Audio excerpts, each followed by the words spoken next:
Du möchtest ein Gedicht sagen? Holla, jetzt haben wir es begriffen. Bitte schön.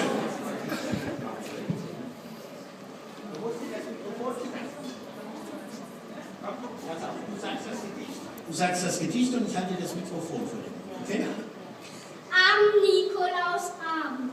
Gestern Abend, etwa um 8, da lag ich im Bett und hab mir gedacht, heute schlafe ich nicht. Zieh lieber die Bettdecke vor das Gesicht und blinzele vorsichtig durch einen Schlitz. Ich war schon ganz hibbelig, so richtig kribbelig vom langen Warten.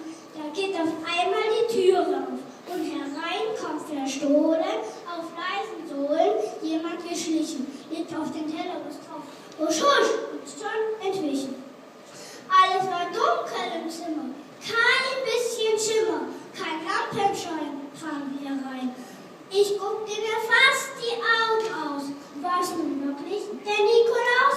Verflixt! Jetzt weiß ich ein ganzes Jahr wieder nicht, ob das der Nikolaus war. Bravo, Schatz! Bravo! Super! Komm her zu mir! Bravo! Spitze! Noch einmal. Auf die Plätze, fertig, los! Toll!